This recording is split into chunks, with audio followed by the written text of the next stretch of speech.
So we left off last time, having just finished in the first section, revisiting the algorithm for constructing a phylogenetic tree. Now that we know that we can have these issues of not knowing the polarity of the character states, and also allowing for the possibility that the same character state can be derived independently in different lineages and or lost in other lineages. So now that we have that information, the new algorithm is to identify the outgroup, which is going to give you the polarity. It's going to give you the ancestral states, right? Remember, we're making the assumption that the outgroup shares character states with the ancestor. So we're going to assume that the outgroup doesn't have any autapomorphies. So now we go back and we identify the character states again. Usually those are given to you in the question. And now you know which ones are derived. So you identify the shared derived ones, and then you start constructing trees. I start with the older branches, and then work my way into the newer, more recent branches. But if you like to start from the most recent back to the oldest, that's totally fine.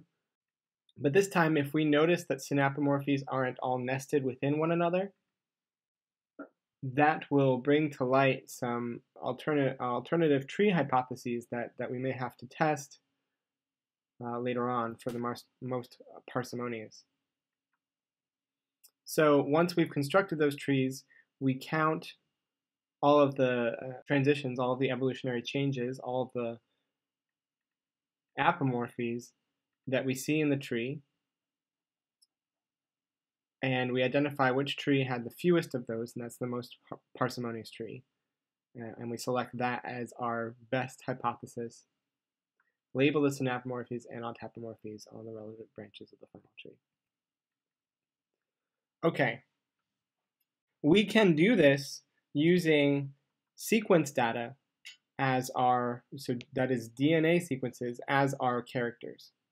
So a character could be a single base pair or a single base in a sequence. For example, this is the 142nd position in this particular sequence of DNA. So in this case, the character is position 142, and the state for cows is G, for deer it's G, and so on and so forth. For the outgroup, it's G. So this particular character actually is not informative for this tree because there is no derived character state. Everybody has the ancestral character state, which is G. But you can see a few of the positions are informative and are shared and derived among the species, the lineages, the organisms in our tree, or that we want to construct a tree from. So we have one synapomorphy here at 162, another one at 166, and you can see these two nest pretty well within one another. And you can also see at 177, 166 and 177 nest within one another. What do I mean by nest within one another? I mean that the synapomorphy at 166 is shared among whales, between whales and hippos, and the whales and hippos are a subset of the species that share the T derived character state at position 177. And the same can be said of this situation where, again, these derived character states are a subset of those lineages with the derived character state at 162. However, these 162 and 177 are sort of at odds with each other, right? They're telling a different evolutionary story. 162 is telling you that cows, deers, whales, and hippos share a recent common ancestor. And 177 is telling you, well, no, whales, hippos, pigs, and peccaries share a recent common ancestor. So one of those has to be not telling the true story. At least one of those has to be telling not the true story. So we could construct the phylogenetic tree using those as different hypotheses, and then count up all of the rest of the the apomorphies and see which is the most parsimonious tree. They don't end up actually doing this in the textbook. What they do is they're concerned about this whales and hippos having more recent common ancestor with each other than any do with any other organism in this list. So they are trying to use these data to confirm or refute that hypothesis. So, and they say so in the book that these are just a subset of the many, many possible trees that you could draw. But you can see, just based on these two, I think I can zoom in on them, that there is one tree that is much less parsimonious than another tree. So just based on these three characters, 162, 166, 177, you can already get at the question of whether hippos and whales share a more recent common ancestor, whether that's more likely based on these data. So when they end up doing this programmatically using computers, using a lot of different characters, I think it was like over 30 characters, this hypothesis that whales and hippos share a more recent common ancestor than either do with any other of the organisms in the list is supported really, really well, even with the 30 characters. Okay, so all of this is just to say that you can construct phylogenetic trees just based on sequence data, just as easily as you could with actual traits, with actual physical morphological traits or behavioral traits. Okay, tree construction is non-trivial and it's really computationally expensive. So I've already, I think, mentioned that with the 7 species tree, there are 10,395, I think, possible trees that you can construct from just different permutations of those species. So computers become very important in phylogenetic tree construction really quickly as you add more species and more characters. There are many different ways for creating or resolving phylogenetic trees, for constructing phylogenetic trees. In your homework, you used one method, which was UPGMA, which in my opinion is a type of neighbor joining. Wikipedia doesn't agree with me, but I'm pretty sure UPGMA is just a special case of neighbor joining algorithms. We've already talked about parsimony. You can also use maximum likelihood and Bayesian inference to infer phylogenetic trees, to construct phylogenetic trees, and test which tree hypothesis is the most likely. But we're not going to go into any sort of detail. I know the book is really, really detailed about this, and it's worth reading. It's a little bit dense, but it's very interesting. I certainly learned something by reading them. The only thing that I think is important here is that you should know that there are several different methodologies for creating phylogenetic trees, for constructing phylogenetic trees, and here are the names of some of them. Okay, so once you have a tree, you can actually estimate the confidence of your tree, and in particular, the confidence of every single node in your tree. And you can do this by bootstrapping. So once we start doing examples of tree construction, and we'll do that in a second, you'll see that your tree can change depending on whether or not you include certain characters. So let's say in our original data we have 6 different characters. Character at site 1, at site 2, 3, 4, 5, 6. Okay, and all of these are genetic characters. They're sequences at a single base. And we could construct a tree using any of those algorithms that you just saw in the previous slide based on these data. But it could be the case that there's just one character that happens to be informative about the relationship between hippos and whales, say. And if you removed that character or included another character, it could change the tree drastically. So how sensitive and or robust your tree is to removal or addition of particular characters is really important, because it can really change the tree. So to sort of quantify this, to put a number on just how robust or sensitive your particular branch here is, you can do these simulations. So what we do is we write a computer program basically that takes those character states and picks one at random and then another one at random with replacement, so you can resample the same character more than once. So in this example, you see that character 5 gets sampled, and then character 6, and then character 4, and then 1, and then 2, and then 1 again. And we don't see character, I think it's 3 in the first tree. Okay, and then using whatever algorithm of tree construction you've used before, you construct a new tree using these characters. And then you would run a new simulation where you selected from the characters, the original characters with replacement, again, at random, to create another simulated set of characters and character states and construct the tree using your usual algorithm with this new data set. And you can do it again and again and again. You can do it hundreds or thousands of times. And you can see out of the 100 or thousands of times what percentage of the trees that you see in those data sets support that particular node, right? So in our example, we're looking at the whales and hippos. We can see that hypothesis, that whales and hippos have a more recent common ancestor, most recent common ancestor that's more recent than than they share with any other organism on the tree, which in this case is just a camel. That hypothesis is supported by the first data set, the third data set, the fourth data set, and the fifth data set, but not by the second data set. So it turns out that if you were to run this hundreds of times, 80% of the time this relationship would be supported, and that would be the bootstrap value. So this algorithm where you're resampling different permutations of the original character set is called bootstrapping. And it's just a way to quantify your confidence in particular nodes on the tree.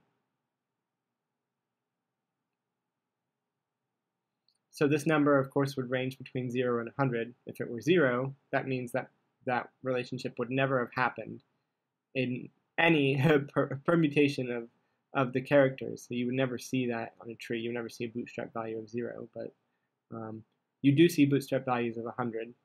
And you see them into the 50s and 40s sometimes, which are not super well supported branches. Okay, the book also talks a little bit about heuristics, but it doesn't talk about it in the way I would talk about it. So I'm going to define heuristics differently from the way the book does. I'm going to define a heuristic generally as any experience-based technique for problem-solving, learning, and discovery that gives a solution that's not guaranteed to be optimal. Okay, so you could think about heuristics as a helpful way to solve a problem. And heuristics are useful when an exhaustive search for the optimal solution to something is impractical. So in our example, we saw that the 7 species would create 10,395 trees. So if you asked a computer, check every single one of those 10,395 trees, it might take you a little while, but it wouldn't take you a really long time. But the problem is if you start adding more species or more branches to those trees, for example, if you asked it to explore every single possible tree from 20 species, that's 8 sextillion blah blah blah trees. That's a lot of trees. Now that becomes a non-trivial thing for a computer even to do. A computer is not going to be able to do that in the time that you would hope to publish those data. Okay, so clearly using an exhaustive search of all tree space, of every possible tree, is impractical here. So we're going to have to rely on heuristics to solve that problem, to arrive at hopefully a really, really good tree, if not the optimal tree. So there are a few ways we can do that. Here are just some examples of heuristics. We could maybe use one algorithm, so neighbor joining you'll see from a couple of slides ago, is one of the algorithms for constructing a phylogenetic tree. It turns out it's not a very good one. It's in fact the one that performs the poorest, including UPGMA, on the list that you saw. But it's really fast. It turns out that computers can solve trees using neighbor joining algorithms pretty quickly, and it arrives at an okay tree. So if you use a more complicated algorithm, that might be a good tree to get it to start looking at, right? So start looking at the tree space in the area of the neighbor joining tree. So what I mean by that is, remember the metaphor with the adaptive landscape where we had fitness on the z-axis and the other allele frequencies on the x and y-axis? Well, you could think about tree space the same way, right? There's a correct tree that's at a peak somewhere, and you could have an algorithm that starts at a particular place on that tree landscape, on that treescape in tree space. And the algorithm could be, all right, we'll scramble a few branches and check whether you are getting a more parsimonious tree or not, right? Or a more likely tree or not. And if you do, keep that tree, scramble again, and repeat, right? So that way you're sort of climbing up to a local optimum in tree space. So that's just to give you one example of a heuristic, right? Would be to maybe use neighbor joining trees as a starting point for a more complicated algorithm that searches in tree space. Okay. Similarly, you could use very different trees that would start at different areas of tree space to explore, to look for other optima, for local optima. Right? So again, we have that problem of it getting stuck in a local optimum, even though there might be a better tree somewhere else in tree space. And the way we get around that is by looking at starting with a few different trees. Or we could start with an educated guess, right? Maybe we already have a hunch of some of these relationships, and we'll just start with that educated guess and see where our algorithm goes from there. Okay. So hopefully that gives you an idea of what heuristics are and why, under what scenarios they would be useful. Okay. So we know how to make trees. We know some vocabulary that's essential for understanding phylogenetic trees. We have a pretty good grasp of what nodes and other parts of the tree tell us about the relationships between different organisms in the trees. But we haven't really talked yet about why or what kinds of questions phylogenetics can answer, in addition to which organisms are more closely related to other organisms. We can answer some really cool questions. So the first one we're going to look at is, when did humans start wearing clothes? But before we do this, we have to understand this concept of neutral loci. So it turns out that we've already talked very briefly about neutral loci without really calling them that in the example with the processed pseudogenes. So this figure should probably look familiar to you, where we talked about there were these genes that once they get transcribed, they get spliced so that they only have exons, and then every once in a while, because of transposable elements, they get reverse transcribed back into the genome where they're in a different location and they don't have introns than the mother gene, which is still functional. Okay, so this has no promoter, no introns, it's not a functional gene. This one is a functional gene, and it is because we have those two to compare the divergence in the sequences between those two, the mother gene and the processed pseudogene, that we can actually estimate the age of these processed pseudogenes. And we do that because in the mother gene, anytime there's a mutation, most of the time when there's a mutation, that mutation is going to be deleterious for the organism, because a lot of mutations confer poorer fitness, right, less good fitness on organisms. Every once in a while, every rare once in a while, you'll have a mutation that confers a fitness advantage, in which case that mutation, that new allele, will increase in frequency in the population. But for the most part, because new mutations are usually bad, they don't make it very far. They don't increase in frequency very high in populations, and in fact get lost very easily. So new alleles, new mutations don't accumulate very readily in the mother gene, but in the process pseudogene, which is non-functional, which isn't conferring any sort of phenotype on the organism that carries it, mutations are free to accumulate, and they do accumulate, and they accumulate at the mutation rate at that gene. Okay, so that's how we can look at the sequence divergence between the parent gene and the process pseudogene to get an estimate of how old they are. Okay, so let's just formalize what we mean by neutral loci.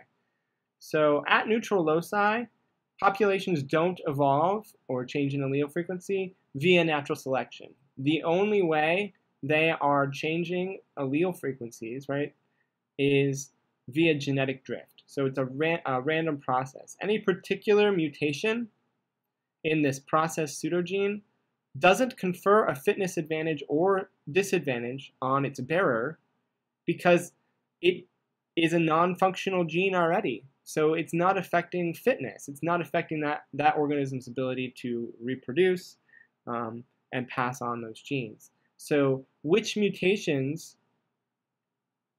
you see becoming predominant in the population, so whichever alleles at these process pseudogenes become really, really frequent, right? Most individuals have those alleles. Not because of the pseudogene itself, it's a random process with respect to the pseudogene, right? It's a coincidence. We'll talk more about that when we talk about genetic drift. But here's the important thing. Natural selection isn't acting at neutral loci. So here's what that means.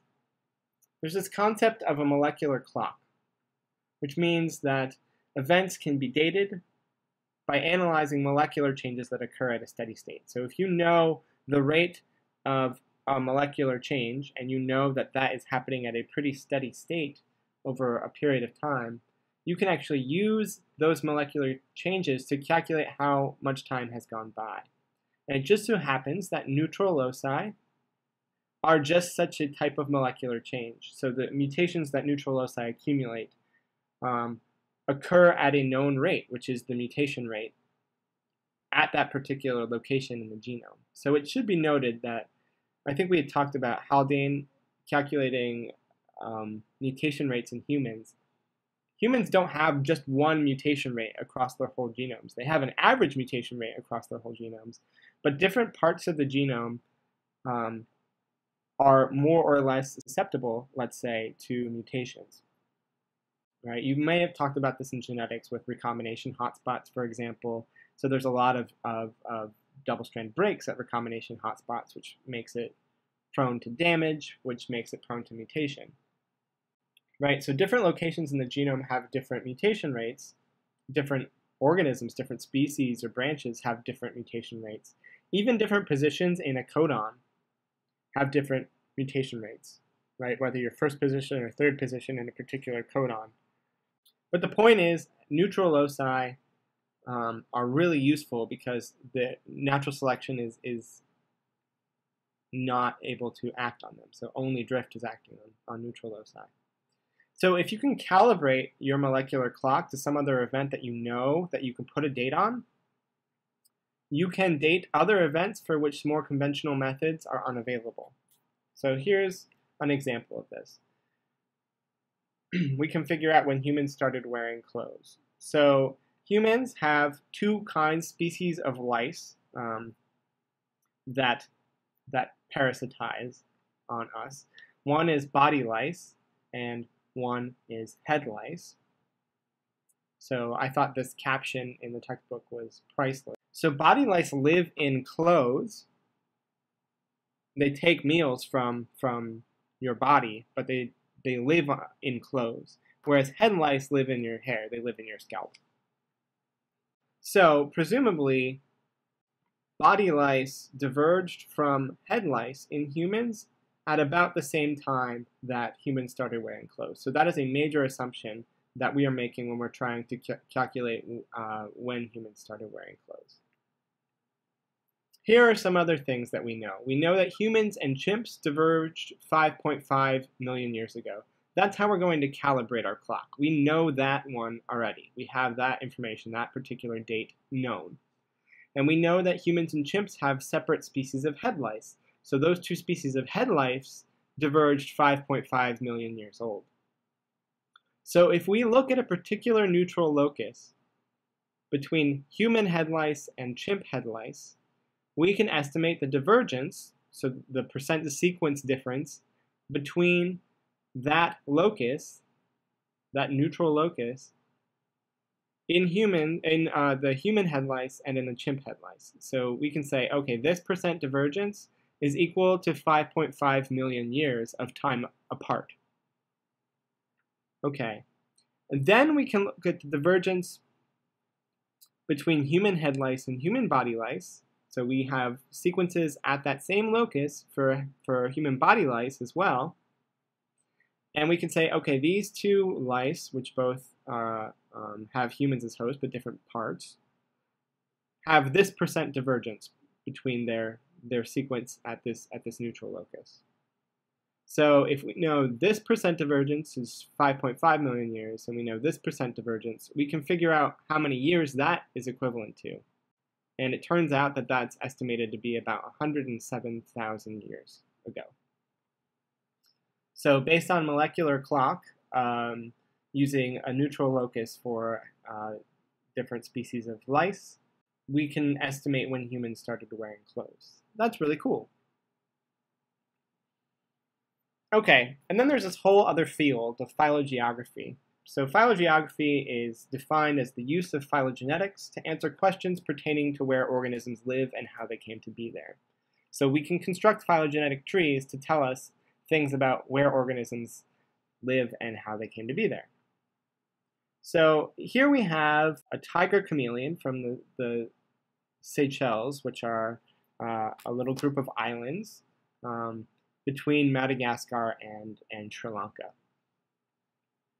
And chameleons don't travel well on water, they don't swim well, they don't fly well. So it's kind of curious how they got to be on this little island. And there are two major hypotheses, right? There's two ways that they could have gotten there. They could have gotten there because at one point those islands were geologically part of a bigger continent, right? Gondwana. So back in the day, in geological history, Africa, Madagascar, the Seychelles, India were all part of a supercontinent, okay? And then they started branching apart. So it could have been the case that the chameleons were already on those land masses, and they just sort of drifted with them geologically, okay? And they speciated because they were now isolated from the mainland population of chameleons, of tiger chameleons. So there was a vicariance event. In other words, there was a disruption that made what was once a continuous population of species now discontinuous, right? So there was a vicariance event that split that population in two. Okay, conversely, what could have happened is the islands could have originally been chameleonless, tiger chameleonless, and some kind of dispersal event, right? Maybe there was some sort of little raft of branches or something that hit the currents just right and ended up landing on these Seychelles, which is an unlikely event, but over evolutionary time that can and has been demonstrated to happen. So it could have been the case that these chameleons were, or the ancestors, I guess, of these chameleons resulted from a dispersal event from either mainland Africa or from Madagascar or from India. Okay, but that would have happened well after those land masses had been separated. So again, using the molecular clock and comparing it to geological data, we can get at this question of whether it was a vicariance event or a dispersal event that resulted in this species of chameleon being on the Seychelles. So we know from looking at other data sets, from looking at maybe, I don't know if it's radiological dating or not, but we know that for different land masses, when they split from one another. So we know, for example, that Madagascar, the Seychelles and India shared a common, most recent common continent, so to speak, right? So this is kind of like a phylogenetic tree for continents, right? 88 million years ago. And the Seychelles and India split apart about 65 million years ago, and so on and so forth. So when we take samples, sequence data from chameleons in Madagascar, in India, in other parts of Africa, and we look at our tiger chameleon in the Seychelles, and we construct a tree based on those data, we find that the Seychellian tiger chameleon sits pretty firmly among a bunch of African species of chameleon. Okay, and we have somehow calibrated our molecular clock to know that they diverged from their most recent common ancestor with these two African species 38.4 million years ago. Okay, so we know that the last time Seychelles and Africa were in physical contact with one another as land masses was 160 million years ago. And in fact, the Seychelles hasn't been in contact with any other landmass since 65 million years ago, and yet the species only diverged from this African group 38.4 million years ago. So we know for a fact that it had to have been dispersal that introduced the Seychellian tiger chameleon onto the Seychelles. Okay, so this enables us to refute the hypothesis that it was a vicariance event, and it lends support to the hypothesis that it was a dispersal event. Cool, so we can answer some interesting questions about phylogeography using phylogenetics. And then we have this really neat example with dog tumors. So before I go through this example, we can talk about tumors and cancer in humans, and we know at least one example of cancers that can be caused by viruses, right? So there's HPV, human papillomavirus, and we know that in rare cases this can actually cause cervical cancer. So if they started noticing these tumors on dog genitalia, on lots of different breeds of dogs, and they started wondering whether these dogs were passing a virus, or transmitting this virus among one another, and it was resulting in these cancers. Okay, so if you look at the cancer tissue, and you sequence the cancer tissue, and that cancer tissue is derived from its host animal, like you would expect, right? So if you sequence dog A and dog A's tumor, you would expect them to share a more recent common ancestor than either would with a different dog and that dog's tissue that became a cancerous tumor. So if this canine transmissible whatever tumor, I don't even remember what it's called, is caused by a virus, you would expect dog A and dog A's tumor to be more closely related to one another than either would be to dog B. So they did that. They took a bunch of dogs that had these tumors and they sequenced some gene or some segment of their DNA, and they did the same thing for their tumors. And here's the tree that they found. So if you don't want me to give this away and you want to sort of figure out what's going on here, now would be a good time to pause. But this is really surprising and really profound. So pause here. Okay, welcome back. So what's happening here is we see that all of the dogs share a more recent common ancestor. All of the dogs, all of the different individual dogs share a more recent common ancestor with each other than any do with their own tumors, which is crazy. So all of the tumors, conversely, share a more recent common ancestor with each other than they do with their dogs. Okay, these are cells, tumor cells growing on dogs that are more closely related to each other than they are to other dogs. This is crazy, and it also means that this cancer is not caused by a virus. It means that the cancer is transmitted. So the cells are essentially grafting themselves onto new hosts.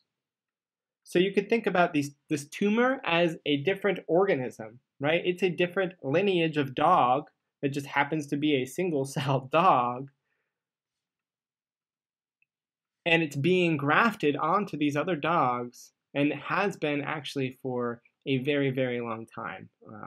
And they actually just published an article, I think it was in Science or PLOS Genetics, this past month, talking about the age of this cell lineage, this tumor cell lineage. But hopefully this doesn't give you terrible nightmares. But there are transmissible cancers out there. There are cancer cells that can graft themselves onto new hosts. So dogs is an example. There's a hamster ovary example, I think, and there's also or a hamster ovarian cancer example, and also devil facial tumor disease in Tasmanian devils, which we might talk about when we talk about conservation genetics. But super fascinating example of how you can use phylogenetics to help answer really interesting questions about the origins of things like transmissible cancers. Okay, there are a lot of really cool resources that I'm not going to require in any way for you to know about, but there's been a lot of really interesting phylogenetic work that's come out just in the past couple of weeks that I've been sort of collecting for you guys. So these are all things that might be really interesting to look at if you have time or interest. Okay, so that's it for the phylogenetics talk. But I also said that we would go through some examples in class today before the snow happened. So we are going to do that. So the first example is this one here. So this is the first tree problem I want you to look at. We have a few different organisms. We have vampires, humans, zombies, mummies, werewolves, and we have a few different character traits. Okay. I guess I should have given you an outgroup, huh? The outgroup doesn't have any of these character states. So all the character states that are X's are derived. So if you do not want me to guide you through this tree construction example, now would be a good time to pause. And in fact, I encourage you to pause at this point because even if you feel like, oh, well, I don't think I'm ready to make a tree by myself yet, I don't think he's really equipped us to do this, it's going to help you learn if you stop now and try to do it yourself, because you will have a better idea of what specific questions you have or what specifically you don't understand about tree construction if you stop now and try to do it yourself.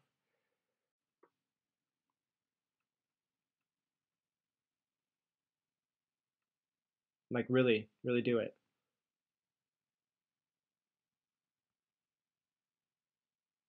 Okay, so welcome back. Hopefully you have done it, and if not, then I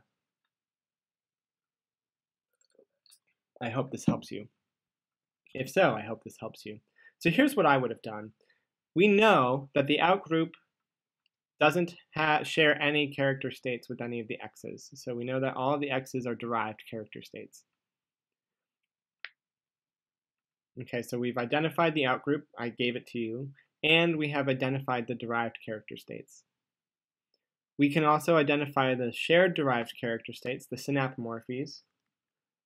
Okay, the synapomorphy of dropping body parts is shared between zombies and mummies. Vampires, zombies, and mummies are undead. Vampires, zombies, mummies, and werewolves eat people. humans and werewolves are good at basketball. Humans and werewolves have unstable temperaments.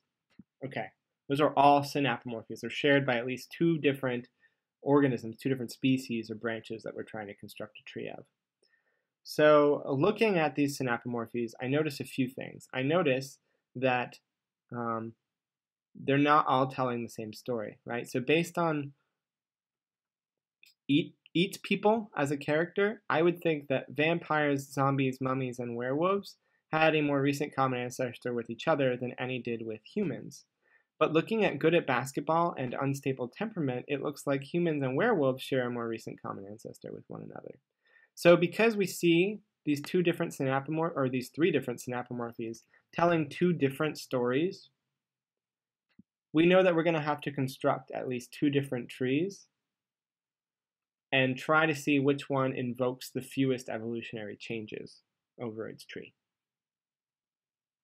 Okay, so phrased another way, because we know these three traits would tell two different evolutionary stories, we know that there is going to have to be either a character state that gets gained independently in different lineages, or a character state that gets lost in a lineage. So I'm going to go ahead and draw the tree, or hypothesis 1. Okay, so hypothesis 1 here, I look at maybe the oldest synapomorphy, which is eats people. So this immediately separates humans. So this is the outgroup.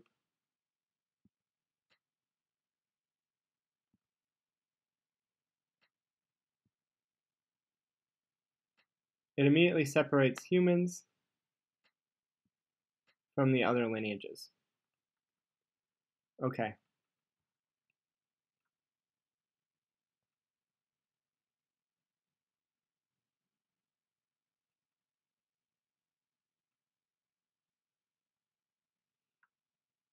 And that the trait that separates that is eats people. So let's just call that 4 for space, right? So this is trait 4, eats people. Okay, and then we see that, well, vampires, zombies, and mummies are undead, so they all share probably a recent common ancestor with one another, but they don't share with werewolves. So I put werewolves here. Okay, and then I put the trait undead, which is 3, here. Okay, and then I see that, well, zombies and mummies drop body parts, so they probably share a more recent common ancestor with each other than either does with vampires. So these are zombies, these are mummies, and this is drops body parts, which is 1. Okay. And I also see there's an autapomorphy in vampires. So I know vampires sparkle in sunlight was a unique derived character state for vampires. Werewolves are good at basketball, and so are humans. Okay, so here's where it gets weird. I either have to say that it good at basketball got gained here and got gained here, or I have to say it got gained here and then lost there. Hopefully that makes sense. Both of those involve two different evolutionary changes. Okay, one's a gain here and a loss here, or there's a gain here and a gain here. So it doesn't actually matter which one I write down because it's the same number of changes either way. So I'm going to say 5. Okay, 5. For unstable temperament, it's the same exact scenario. So 6 and 6. So that's tree 1. Here's tree 2. Tree 2, I'm just going to ignore this trait as telling me the right story, and I'm going to focus on these two traits as telling me the right story, which is that humans and werewolves share a a recent common ancestor. Okay, so here we have the outgroup.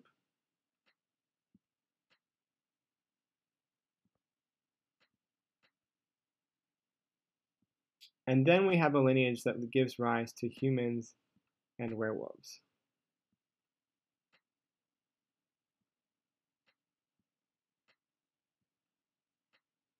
Okay, and these are really the only two trees we really have to compare, because everything else based on those data is kind of in agreement, right? We still see vampires not sharing as recent a common ancestor with mummies and zombies as they do with each other. Right, so here's dropping limbs.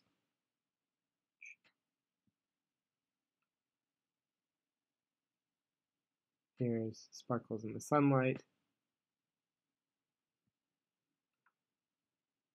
Here's good at basketball. Here's unstable temperament.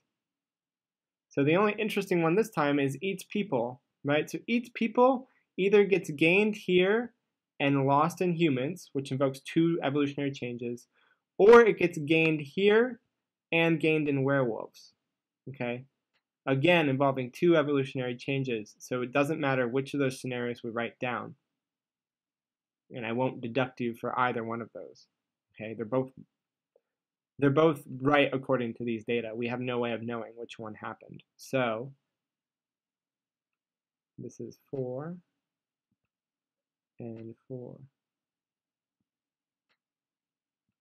So let's count the changes. Here it's 1, 2, 3, 4, 5, 6, 7, 8. And here, so the total number of changes is 8 according to this tree. And here it's 1, 2, 3, 4, 5, 6. Did I miss one? 1, 2, 3. Sorry. 4, 5, 6.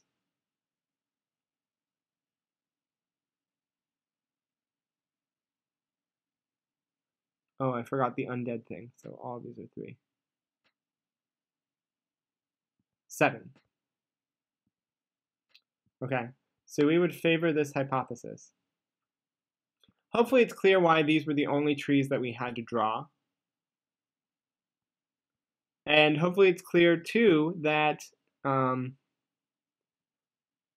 because more traits supported this scenario, told this story that humans and werewolves were more closely related, that's the tree we favor, because more characters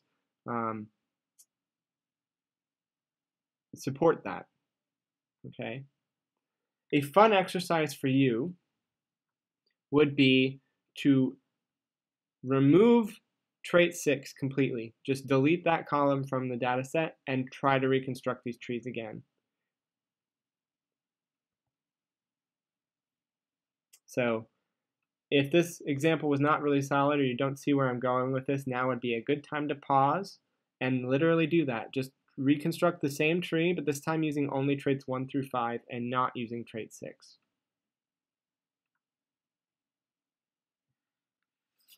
The spoiler is about to come. Okay, so what you would have noticed is if you don't use trait 6, these trees are equally parsimonious. Okay, tree 1 and tree 2 would have invoked the same number of evolutionary changes. So either would be acceptable. We would need more data to be able to distinguish between those 2 hypotheses. Also note what that says about our bootstrap values. It says that this relationship right here between humans and werewolves, or this relationship between werewolves and the lineage that gave rise to those guys, right? So this node is probably really poorly supported by bootstrapping based on these character sets, because all it takes is the removal of one character to get them to be sort of ambiguous, right? So those would probably not be high bootstrap values based on these 6 characters. Obviously, if we add more characters, it would change the story and probably get a more likely answer, or get closer to the true tree.